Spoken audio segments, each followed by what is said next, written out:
I came to bulldoze my childhood home, but the door was wide open, and someone was cooking my dead mother's soup. On today's episode of the Wander's Tales, we dive where quiet courage prevails. Hidden truths and hearts so bold, stories of fear left untold. If this calls to you, don't delay, subscribe, tap the bell, and stay with us. Thank you.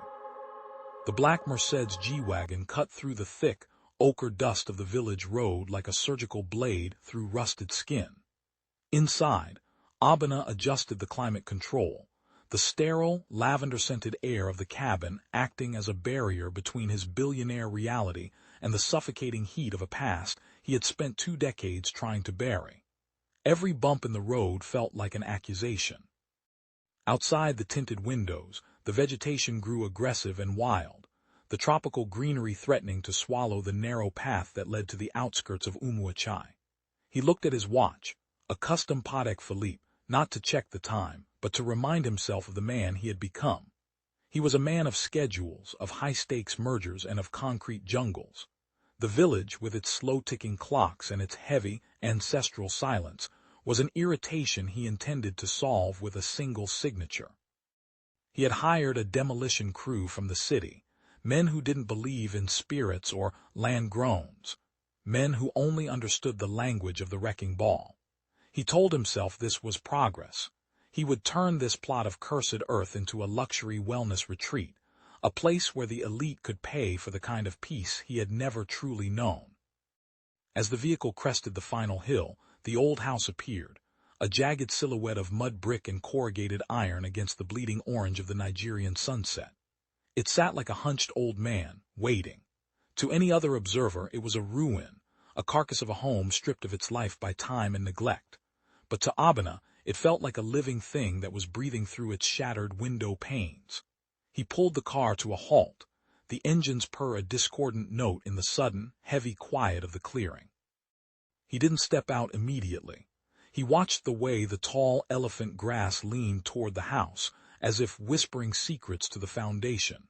He remembered the day he left, his father's hand heavy on his shoulder, shoving a wad of crumpled Naira notes into his pocket and telling him never to look back.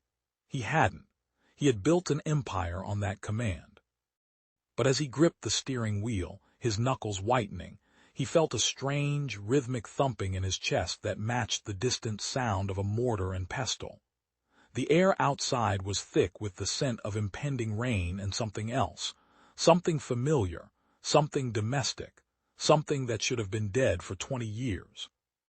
When Abena finally stepped onto the scorched earth, the heat hit him like a physical blow, a reminder that the sun here did not care for his status or his wealth. He walked toward the front gate, which hung off its hinges like a broken jaw, expecting to find the heavy iron padlock he had ordered his lawyers to install years ago. Instead, the chain lay in the dirt, snapped as if it were made of dry twine. The front door of the house, a massive slab of Iroko wood that his father had carved with his own hands, stood wide open. It wasn't the jagged opening of a break-in. It was an invitation. The interior was swathed in shadows, but from the depths of the house came a sound that froze the blood in Abena's veins, the rhythmic clink-clink of a metal spoon against a clay pot. It was a sound from a different lifetime, a sound that belonged to the hazy mornings of his childhood when his mother would stand over the hearth, her bangles singing a song of sustenance. He stepped over the threshold, his polished shoes crunching on dry leaves and grit, but as he moved deeper into the parlor, the dust seemed to vanish. The air grew cool and unnervingly humid, and then the smell reached him, not the scent of rot or damp earth, but the rich, intoxicating aroma of oha soup. It was the sharp tang of fermented locust beans, the earthy depth of ground crayfish, and the unmistakable peppery kick of the specific spice blend his mother had guarded like a religious secret. His stomach cramped in a sudden, violent spasm of nostalgia. "Who's there?" he called out, his voice sounding thin and brittle against the thick walls. There was no answer, only the continued scraping of the pot. He followed the scent into the kitchen, his heart hammering against his ribs like a trapped bird. The stove he remembered was gone, replaced by 3 large stones and a small, flickering fire that produced no smoke. Standing over the pot was a figure, small and slight, draped in a cloth that seemed to be woven from the very shadows of the room. The figure didn't turn, but the steam from the soup rose in a silver pillar, curling around the rafters like a snake. Abena backed away from the kitchen, his breath coming in shallow, jagged hitches that felt like glass in his lungs. He retreated into the main sitting room, a space that had once been the pride of his father, a room of lace doilies and wooden radio sets, now a tomb of gray dust and skeletal furniture. Against the far wall hung the great mirror, a heavy, mahogany-framed relic that had survived the decades of abandonment. Its surface was a map of fractures, silver backing peeling away like dead skin, yet as Abena caught his own reflection, he stopped. He looked at his bespoke suit, the silk tie that cost more than a village schoolteacher's annual salary, and the hard, cynical lines of a man who had conquered the Lagos boardroom. But as he stared, the cracks in the glass seemed to ripple and rearrange themselves. Standing directly behind his reflection was the boy from the kitchen. The boy was not a ghost in the traditional sense. He did not glow or fade. He was terrifyingly solid, dressed in the same threadbare knockoff football jersey Abena had worn the day he was sent away. The boy's skin was the color of rich, tilled earth, and his eyes, Abena's eyes, were wide, ancient, and filled with a recognition that defied the passage of time. The boy did not speak. He simply watched Abena through the fractured silver of the glass. The silence in the room became a physical weight, a pressure in the ears that hummed with the frequency of 1,000 cicadas. Abena tried to turn around, to face the boy in the physical world, but his muscles felt as though they had been turned to lead, anchored to the floor by an unseen force. In the mirror, the boy reached out a small, dirt-streaked hand and touched the glass exactly where Abena's heart would be. The coldness that radiated from that touch was absolute, a winter that bypassed the skin and settled deep within the bone marrow. Abena watched, paralyzed, as the boy tilted his head, a slow, predatory curiosity in his gaze. It was the look of a rightful owner inspecting a trespasser. This was not just a memory playing tricks on a tired mind. This was a confrontation with a version of himself that should have ceased to exist. The billionaire's reflection began to tremble, the expensive fabric of his suit appearing dull and frayed in the mirror's light, while the boy's image grew more vibrant, more vital, as if he were drinking the very essence of the man who had returned to destroy him. The boy slowly reached into the pocket of his tattered shorts and pulled out a Kola nut. It was large, deep crimson, and possessed an unnatural luster, as if it had been polished with oil and blood. In the culture of their people, the Kola nut was the staff of life, the medium of prayer and the welcome of the ancestors, but there were certain nuts, those with an uneven number of lobes or those harvested from the forbidden groves, that were never to be touched by the uninitiated. The boy held it up, his small fingers tracing the segments with a reverence that made Abena's skin crawl. With a sudden, sharp snap that sounded like a bone breaking in the quiet room, the boy split the nut. He did not offer a piece to the guest, a transgression that felt like a spiritual slap in the face. Instead, he placed a large shard into his own mouth and began to chew. A slow, knowing smile spread across his face, his teeth stained red by the juice, making him look less like a child and more like a small, starving deity who had finally found its sacrifice. Abena felt a wave of nausea. He remembered his father's warnings about the kola of the ground, the one meant for the spirits who refused to leave the soil. To eat it was to bind oneself to the land, to enter into a contract that could only be broken by death or displacement. The boy's chewing was the only sound in the house, a wet, rhythmic grinding that seemed to sync with the beating of Abena's own heart. As the boy swallowed, the shadows in the corners of the room began to stir, stretching out like long, dark fingers toward the center of the floor. The air grew thick with the smell of ozone and wet clay. Abena tried to find his voice, to demand who the boy was and where he had come from, but his throat felt as though it were filled with dry sand. The boy looked at him, the red juice of the nut staining his lips, and for a fleeting second, Abena didn't see a child. He saw a mirror of his own greed, a reflection of the hunger that had driven him to amass billions while his roots rotted in the sun.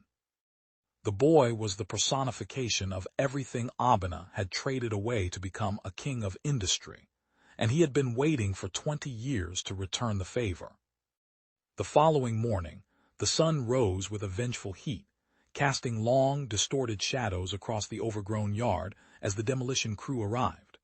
Two massive yellow excavators, looking like prehistoric beasts, roared to life at the edge of the property, their diesel engines belching black smoke into the pristine village air.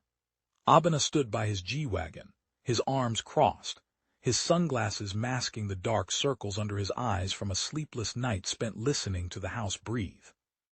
He signaled the foreman, a burly man from the city who prided himself on tearing down the impossible.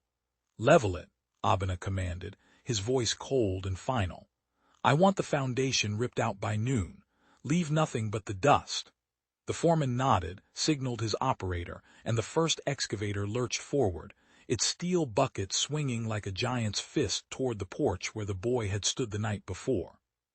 The air seemed to hold its breath as the metal approached the wood, but just as the teeth of the bucket were about to bite into the roofline, the engine of the machine let out a horrific, metallic shriek and died instantly. The silence that followed was more deafening than the roar of the engines.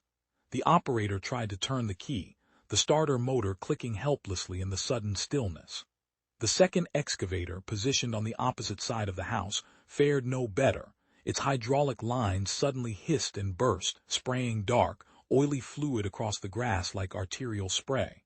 The workmen scrambled off the machines, their faces pale, casting nervous glances at the house. They were city men, but they were still men of the soil, and they knew the smell of a refusal when they encountered it. Abena stormed toward the foreman, his rage a thin mask for the growing dread in his gut. "Start them back up. I'm paying you for results, not for mechanical failures," he barked. But as he spoke, he looked up at the master bedroom window. There, standing behind the grimy glass, was the boy. He wasn't smiling anymore. He was simply watching, his hand pressed against the pane, and as he moved his fingers, a long, jagged crack appeared in the very wall the excavator had tried to hit. Not a crack caused by a machine, but a fissure that seemed to erupt from the house's own heart.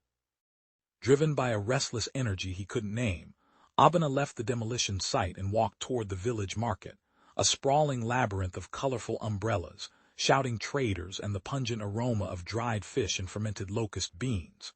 He expected to be greeted as a returning hero, the local boy who had made it big, the billionaire whose name was spoken in whispers of awe. But as he moved through the stalls, a strange chill preceded him. The boisterous haggling died down as he approached. Mothers pulled their children closer, and the elderly men sitting on low stools beneath the shade of the mango trees turned their gazes away, looking at the ground as if he were a funeral procession passing by. He noticed something even more unsettling: the shadows. In the high noon sun, everything should have had a short, squat shadow directly beneath it. But the shadows of the villagers seemed to be detaching from their feet, leaning toward the direction of his father's house, bowing in a collective, silent salute that bypassed him entirely. He stopped at a stall to buy a bottle of water, handing over a crisp, high-denomination note. The woman behind the counter stared at the money as if it were a piece of rotten meat. She wouldn't touch his hand. Instead, she pointed toward the road where a small figure was walking, the boy. He was moving through the market with a calm, regal grace, and everywhere he went the people reacted. They didn't bow to him with their bodies, but their shadows did. The dark shapes on the ground swiveled and lengthened, forming a path of darkness for the boy to walk upon. A group of village elders, men who would never stand for a commoner, inclined their heads as the child passed. Abena felt a surge of indignation. "That boy," he said to the water seller, his voice trembling with suppressed fury, "who is he? Why are you all acting like this?" The woman finally looked at him, her eyes clouded with a mixture of pity and fear. "The boy has always been here, Abena," she whispered, using his name without the title he had spent a lifetime earning.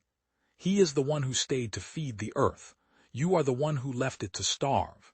The shadows know their master. As Abena turned to leave the market, his mind reeling from the woman's words, a withered hand shot out from the shade of a nearby stall and clamped onto his wrist. The grip was unexpectedly powerful, the fingers like dry talons digging into his expensive skin. He looked down to see an old woman, her face a topographical map of wrinkles, her eyes milky with cataracts but possessing a terrifying clarity. She was the village seer, a woman rumored to have been old when Abena's father was yet a boy. He tried to pull away, but she held him fast, her strength seemingly drawn from the very earth she sat upon. "You should not have come back with iron and fire," she rasped, her voice like the sound of dry leaves skittering across a grave. "The land has a memory longer than your bank account, and it does not recognize the man you have become. You think you can tear down a house built on a blood pact. You are trying to murder a living thing." Abena felt a cold sweat break out on his forehead. "I'm just clearing my property," he stammered, the billionaire's confidence failing him. "The house is a ruin, it's a hazard." The old woman laughed, a dry, hacking sound that ended in a cough. She pulled him closer until he could smell the herbs and wood smoke on her breath. "Property," she hissed. "The house is not yours. You forfeited your claim the moment you took the gold and ran to the city. You left first, so the house chose him. He is the anchor. He is the price paid so that you could walk free in your shiny shoes. But the debt has a way of calling its own. Look at your hands, Abena. Do you see the dust? It's not on your skin, it's under it. You can't wash away the soil that grew you, and the house will not fall until it has been fed the truth." She released his wrist with a suddenness that made him stumble back. He looked down at his arm. Where her fingers had been, 5 dark bruises were already forming, shaped exactly like the roots of an old, stubborn tree. Returning to the house with a desperate, renewed fury, Abena grabbed a sledgehammer from one of the idle workmen. If the machines wouldn't work, he would do it himself. He would prove that the house was just mud and wood, nothing more. He climbed the steps to the porch, the wood groaning under his weight, and swung the hammer with all the strength of his frustration at the wall beside the front door. The impact was dull, not the sharp crack of shattering brick, but a soft, wet thud. He pulled the hammer back and gasped. Where the steel had struck the mud brick, a dark, viscous liquid was seeping out. It wasn't water and it wasn't oil. It was a deep, earthy red, the color of the clay after a heavy rain, but it flowed with the consistency of blood. The liquid didn't just drip. It began to crawl across the surface of the wall, moving with a deliberate, haunting intelligence. Abena watched in horror as the red clay began to form shapes. It spiraled and curved, spelling out letters in a script he hadn't seen in decades. It was his family name, Okonkwo, written in the elegant, looping cursive his mother used to use when she practiced her literacy in the sand of the compound. The O was perfectly round. The K had a specific, flourished tail. It was an unmistakable signature, a message from the very bones of the structure. The workmen backed away, some of them crossing themselves, others muttering prayers in their local dialects. "The house is bleeding," one cried out, and within seconds the demolition crew was fleeing, abandoning their expensive equipment and disappearing into the dust of the road. Abena stood alone on the porch, the sledgehammer heavy in his trembling hands. The wall continued to bleed, the name glowing in the twilight like a neon sign of his own betrayal. He realized then that he wasn't fighting a building. He was fighting a living record of everything he had tried to forget, and the house was beginning to speak in a language he could no longer ignore. Night fell over the village like a heavy wool blanket, bringing with it a darkness that the modern world had long ago forgotten. Abena refused to leave. A stubborn, panicked pride kept him rooted to the spot. He retreated to his old bedroom, the only place that felt remotely safe, though safety was a relative term in a house that bled. He sat on the edge of the rusted bed frame, his flashlight casting a frantic, narrow beam around the room. The air was thick with the scent of the soup from earlier, now mixed with the metallic tang of the bleeding walls. Every creak of the floorboard sounded like a footstep. Every rustle of the wind against the thatch felt like a whispered secret. He tried to focus on his phone, looking for a signal to call his security detail or his lawyers, but the screen remained stubbornly dark, the battery drained of its life despite being full only an hour ago. He was isolated, a billionaire in a cage of mud and memories. As he sat there, the shadows in the corners of the room began to thicken and coalesce. They didn't just darken the space, they took on three-dimensional forms. He saw the shape of a woman bending over a phantom hearth, the silhouette of a tall man standing by the window with his head bowed in prayer, and most terrifyingly, the shape of the boy sitting at the foot of his bed. The shadows weren't attacking. They were simply there, occupying the space as if they had never left. The boy's shadow was the most distinct, a dark void that seemed to pull the light from Abana's flashlight. He felt a pressure on the mattress, the unmistakable weight of someone sitting down. He swung the light toward the foot of the bed, but there was nothing there but the empty air and the lingering scent of oha leaves. Yet when he looked at the wall, the shadow of the boy remained, its head tilted, watching him. The house was no longer empty. It was a crowded theater of his past, and he was the only member of the audience who didn't know the script. "Why are you so afraid of the dark, Abana? You used to love the way the moon looked through the thatch." The voice was soft, melodic, and held the resonance of 1,000 echoes. Abana nearly jumped out of his skin. He turned the flashlight toward the corner, and there sat the boy, physically present this time, perched on an old wooden chest that had once held his father's Sunday clothes. The boy's eyes caught the light, reflecting it like a cat's. It was the first time he had spoken, and the sound of his voice sent a shiver down Abana's spine that felt like a freezing finger traced along his vertebrae. The boy didn't sound like a child. He sounded like the wind and the soil, old and weary. He was holding a piece of the red-stained Kola nut, rolling it between his fingers. "Who are you?" Abana managed to whisper, his heart hammering a frantic rhythm against his ribs. The boy smiled, a slow, sad expression that reached his eyes but held no warmth. "I am the part of you that didn't leave," the boy replied. "I am the brother you were told to forget, the one who stayed behind to keep the fire burning while you went to the city to build your towers of glass." Abana shook his head, a frantic denial.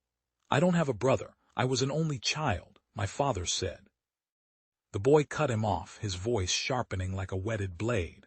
"Your father said many things to make the guilt easier to carry. He told you that you were the chosen one, the golden son. But he never told you the price of your ticket. He never told you why it was so easy to abandon poverty but so hard to keep love. Look at me, N1, brother. Do I look like a stranger, or do I look like the soul you sold to buy your first million?" The billionaire in Abana instinctively reached for the only weapon he knew how to use.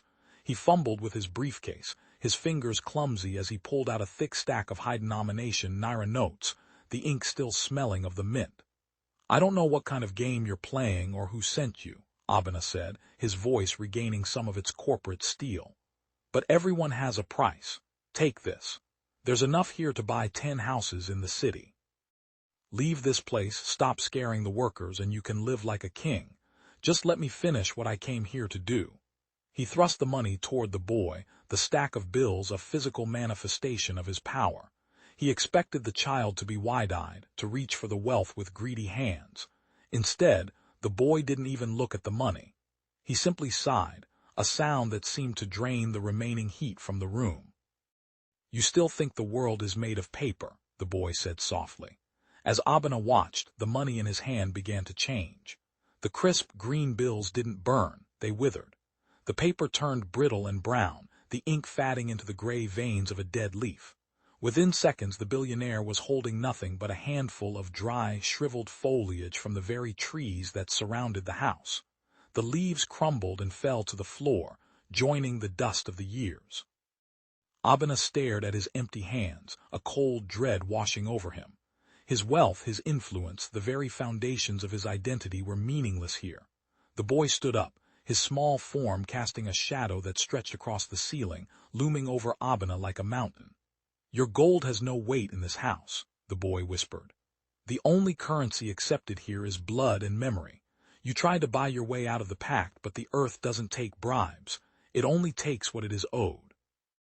The boy stepped closer, and as he did, the walls of the room seemed to dissolve, replaced by a vision of the past that hit Abena with the force of a physical blow. He saw his father, 20 years younger, sitting at the very table in the parlor, his face gaunt and his eyes hollow with a hunger that went beyond the stomach. The village was in the grip of a great dearth. The crops had failed, the goats were dying, and the red dust was claiming the children. Abena saw himself as a small boy crying in the corner, but then he saw another child, a twin, hidden in the shadows of the bedroom. His father was holding a single Kola nut, his hands trembling as he performed a ritual Abena had never been allowed to see. The air in the vision was thick with the scent of sacrifice and desperation. His father was pleading with the land, offering a bargain that no man should ever have to make. "One to go, one to stay," the father's voice echoed through the vision, a rasp of agony. "One to carry the light of the name into the world, and one to feed the hunger of the soil so the first may live."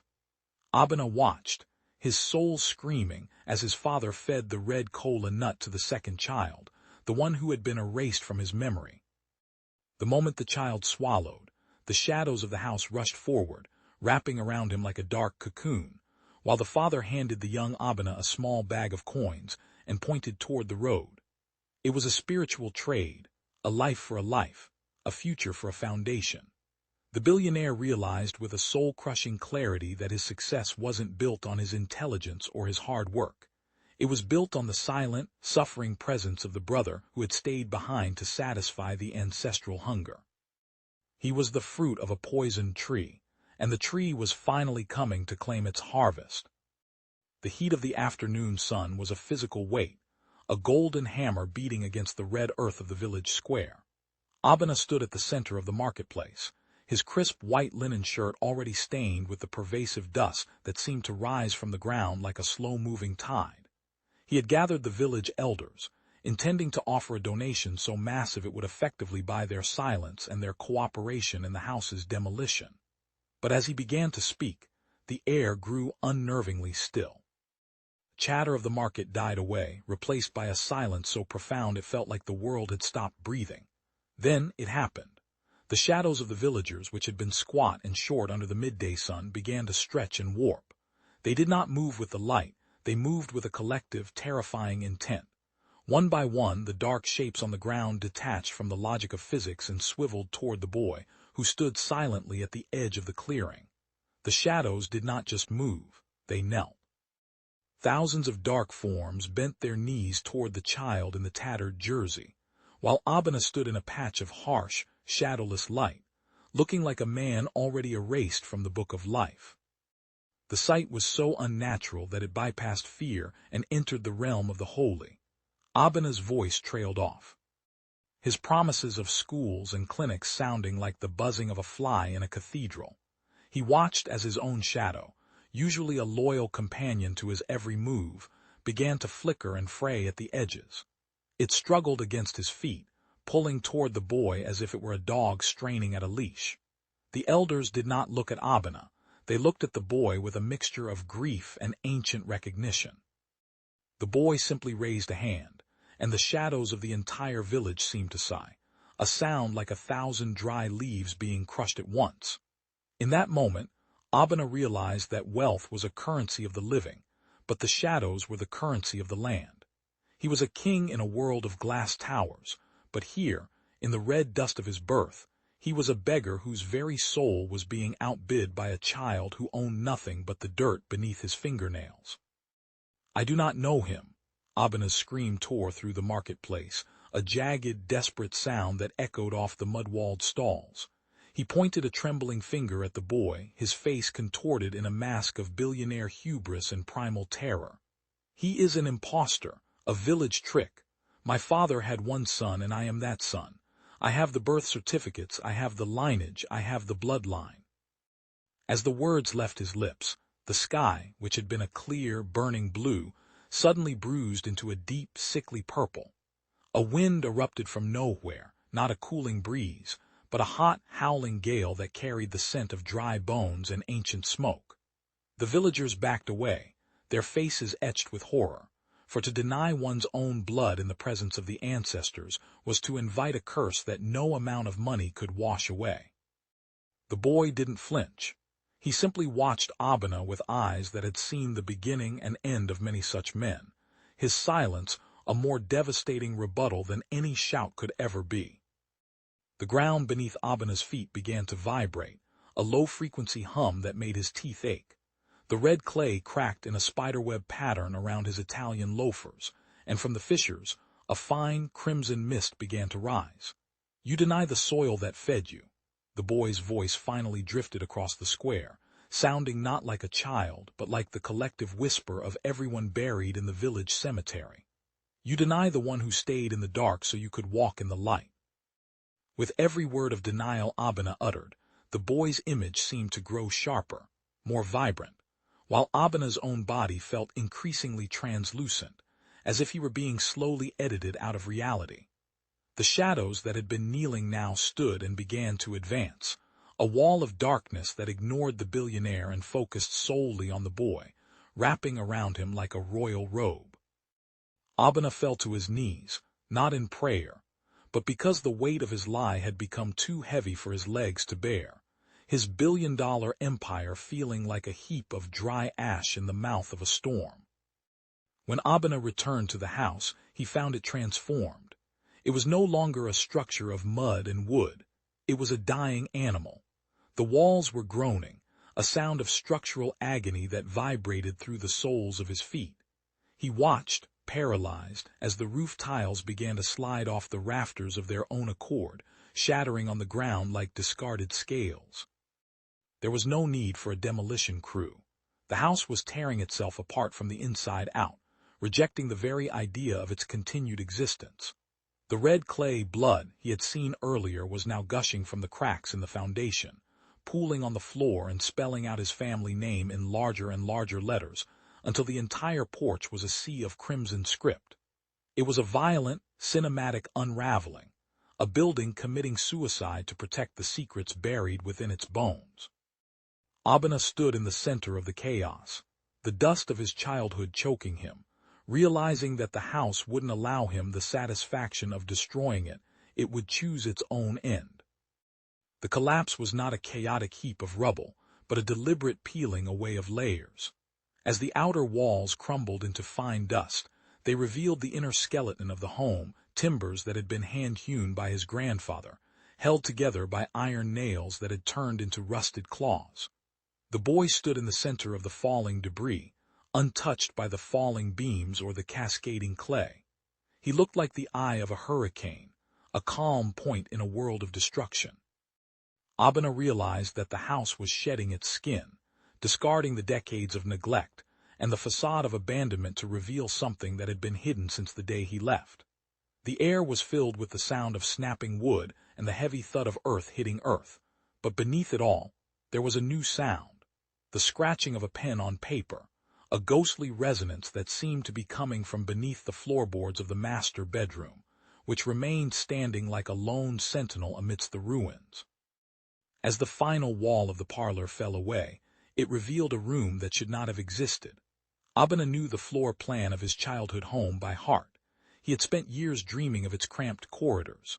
But there, behind the heavy mahogany wardrobe of his father's room, was a narrow, high-ceilinged chamber that had been perfectly preserved while the rest of the house rotted.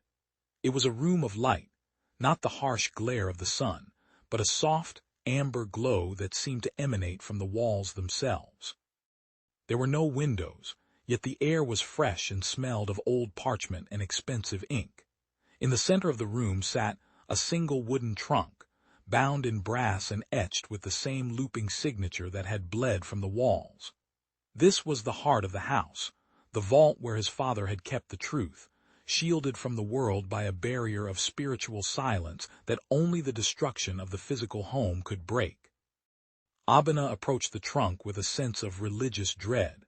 He felt like an intruder in his own life, a man who had broken into a sanctuary he was meant to inherit but had instead tried to bulldoze. The boy stood at the entrance of the chamber, his presence a silent permission. As Abena reached out to touch the brass latch, the metal was warm, almost pulsing with a heartbeat. He realized that this room was the only thing that had remained stable in his shifting reality. It was the anchor of the Okonkwo name. He opened the lid, expecting gold or deeds to land, but instead he found it filled to the brim with envelopes. Hundreds of them, all addressed to him in his father's distinctive, shaky hand. They were clean, white, and seemingly new, as if they had been written yesterday and preserved in a pocket of frozen time. These were the words his father could never say, the explanations for a life built on a foundation of ghosts, and the map of a debt that was finally coming due. Abena picked up the top letter, his fingers trembling so violently that the paper rattled like a dry leaf. The date at the top was from the week after he had been sent away to the city. "My son," it began, the ink dark and decisive, "today the house is quiet, but it is not empty. I have sent you away with the last of our gold. Hopping the city will wash the red dust from your soul, but I have kept your brother in the dark to pay for your light." Abena felt a coldness settle in his gut that no summer sun could ever thaw. He tore open another letter, dated 5 years later. "The boy is growing, but he does not age as you do. He eats the Kola of the earth so you may eat the bread of the world. Every time you succeed in the city, a shadow grows longer here. I am a man who has divided his soul to save his bloodline, and I fear the day the two halves meet." The letters were a chronological descent into a father's madness and devotion. They detailed every milestone of Abena's life, his graduation, his first million, his marriage, his rise to power, events his father had somehow known about despite never leaving the village. For every victory Abena had enjoyed, there was a corresponding entry about the boy's sacrifice. "He does not complain," one letter read, "but his eyes are becoming the mirror of your greed. He carries the poverty you fled so you can be a billionaire. He is the anchor that keeps you from floating away into nothingness, but the chain is getting short." Abena realized with a sickening clarity that his entire life was a lie of physics. He wasn't a self-made man, he was a subsidized one.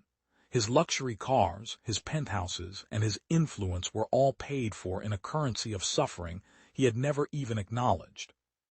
The letters were not just a confession. They were a ledger, and the balance was overwhelmingly in the red. The final letter, tucked at the very bottom of the trunk and sealed with a drop of dried blood, held the ultimate revelation. "Abena," it whispered from the page, "the pact I made was not for one generation, but for the soul of our family.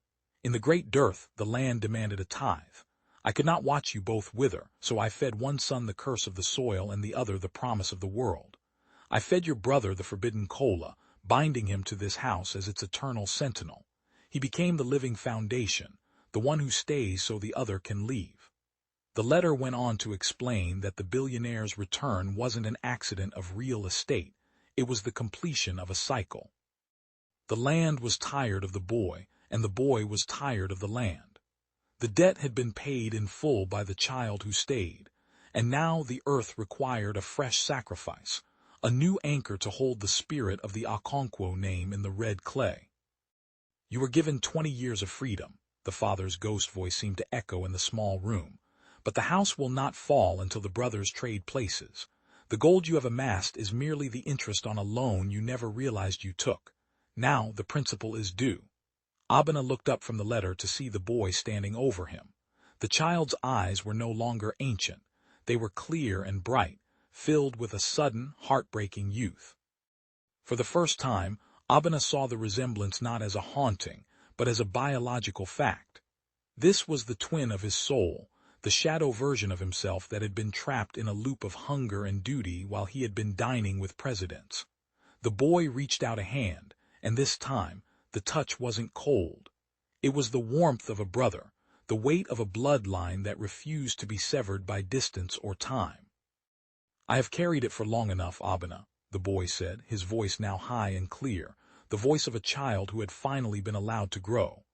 "I have eaten the dust so you could taste the clouds. I have been the shadow so you could be the sun. But the sun must set, and the shadow must eventually return to the body." As he spoke, the amber light in the hidden chamber began to flow toward Abena, entering his skin through the pores of his face and hands. The billionaire felt his expensive clothes becoming heavy, not with weight, but with a sudden, overwhelming connection to the earth beneath the floorboards. The memories of his boardrooms, his private jets, and his glass towers began to fade, becoming as thin and translucent as the shadows in the market. In their place came a deep, grounding knowledge of the seasons, the language of the rain, and the ancient hunger of the soil. He tried to scream, to protest, to offer his billions one last time, but his voice was now the rhythmic clink-clink of the metal spoon against the clay pot. He looked at his hands and saw the skin darkening, the fine lines of age and stress smoothing out into the supple, unlined flesh of a child. He was shrinking, not in stature, but in soul, being compressed into the form of the sentinel. Conversely, the boy was changing. His tattered jersey was becoming a suit of fine silk. His small frame was expanding into the muscular, confident build of a mogul. The boy looked down at Abena with a mixture of pity and gratitude. "You have the world now," the boy whispered, his voice gaining the baritone authority of a billionaire. "I have the soil. We have traded the gold for the ghost, and the pact is satisfied." The transference was absolute. The billionaire was now the boy in the mirror, and the boy was the man who would walk out to the waiting G-Wagon. The G-Wagon roared to life at the edge of the clearing, its engine a confident, modern growl in the ancestral quiet. The man who stepped into the driver's seat adjusted the Patek Philippe on his wrist, his movements fluid and full of a new, hungry energy. He didn't look back at the ruins of the house.